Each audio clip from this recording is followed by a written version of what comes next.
Good evening, everybody. How's everybody doing today? Happy Saturday. Um, the other day, I did a video unboxing of a very popular ZD Racing product. It is the S16 Rocket 1/16 scale on-road car. And as mentioned, there was a small upgrade that I wanted to do to it.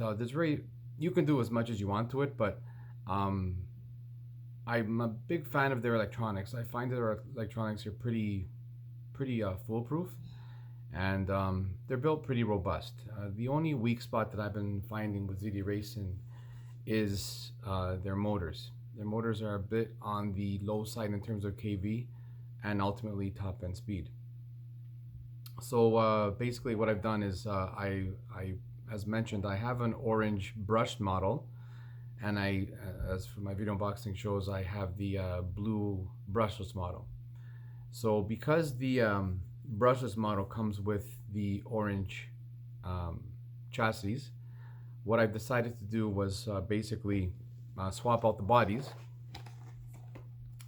and put the orange body on top of the orange chassis.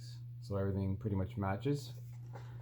And that is, I guess, if you want to call it an upgrade, that's the first sort of change I've done to it. It's not really an upgrade.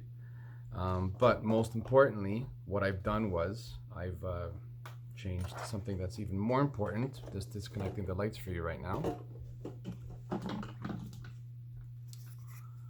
What I've done, I'll bring it closer to the camera here.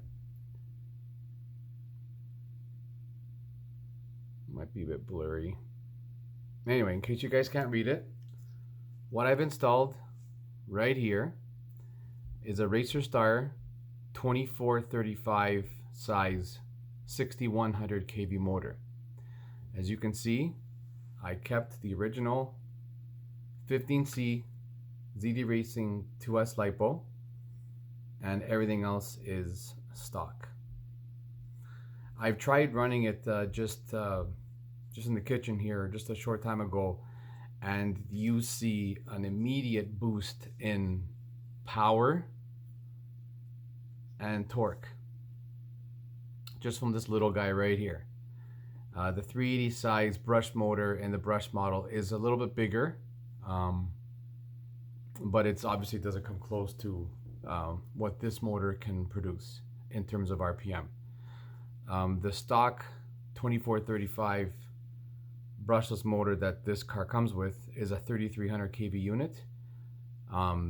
So attached to a 2S LiPo, specifically this one here, you're getting approximately 24,000 RPM.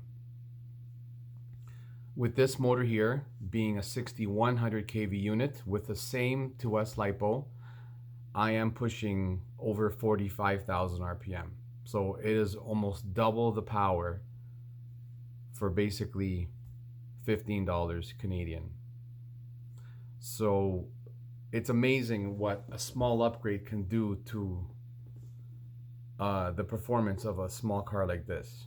This is just a living testament. You don't have to spend a lot of money to basically almost double your power. Most guys, what they do, obviously, they'll just put a 3S LiPo, and I've seen that because this ESC, it's only a 30 amp unit, so it works best under 9.6 volts.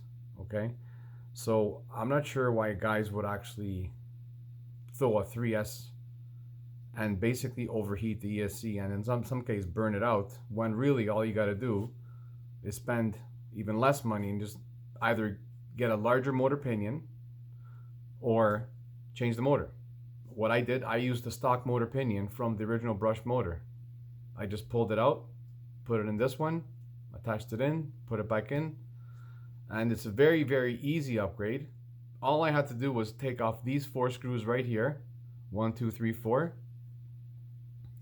and the whole motor assembly came off. There's 2 screws holding the motor onto the motor plate. Take those 2 screws out, put the new motor in, put it in place, match the pinion to the spur, and everything turns quite nicely, as you can see. That's it. $15 and you're getting approximately double the power. Okay. Obviously, as mentioned already, this being Canada, the weather is very cold right now. So I won't be able to do any speed tests, at least for the next few months. April would probably be the earliest that I can probably do another speed test. Running an RC vehicle, especially in these climates, it can prove to be detrimental because the plastics can become very brittle. So I'm not going to chance it. So basically I'm using this time to basically modify my cars, fix them up. Obviously, as the year goes on, and you'll always run into things that break, of course, and it depends how you bash, how hard you are on your cars. But I mean, it's all a learning experience, and very fortunate to share this hobby with you guys because I've learned a lot, and it really makes things very pleasurable, especially when things work. And in this case, very simple performance upgrade to an already stellar product, in my opinion. So again, this is the conclusion of, I guess, my video update of the ZD Racing S16 Rocket brushless 1/16 scale on-road car. So if you guys have any questions about this RC or any of the other RCs in my fleet, including the motor that that I've installed in this car, please by all means leave a comment below, and I'll answer any questions that you guys may have. All right. Until next time. All right, guys.